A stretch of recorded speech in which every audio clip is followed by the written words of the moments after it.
In today's video, I'm going to teach you how to create custom task statuses in Goodday. Custom statuses are really helpful when the default options don't quite match how your team actually works. Maybe you need a needs review, waiting on client, or QA testing status. By the end of this walkthrough, you'll know exactly how to add those into your Goodday workflows. First, open Goodday and look down at the lower left corner of your screen. You'll see your profile name there. Go ahead and click on your profile name. This will open up a menu that gives you access to your personal and organization level settings. From that menu, click on Organization Settings. This is important because task statuses are managed at the organization level, not just for your own account.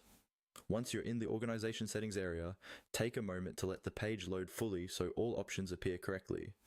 Next, look for the section labeled Statuses and click on it. This is where Goodday groups all the different status configurations for your account. Think of this area as the control center for how tasks move through your processes. On the statuses page, you'll need to select the workflow you want to customize.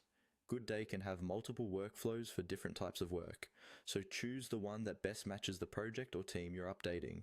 Click on the workflow name to open it. Now, within that workflow, click on Task. This tells Goodday that you want to work specifically with task statuses, not other types like projects or events. Once you click Task, you'll see the detailed settings for that task type. Inside the task type settings, find and click on Workflow. This will open the actual list of statuses that tasks can move through. You should now see the current sequence of statuses that are already defined. To add a new one, click on the option that says plus add status. This will usually open a small menu or a panel with different status options. From there, click on plus new status. This is what you use when you want to define a completely new status rather than reusing an existing one.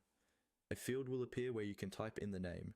Enter a clear, specific status name that your whole team will understand at a glance. When you're happy with the name, click on Create Status to save it. Your new custom task status is now part of that workflow and ready to use in your Goodday tasks.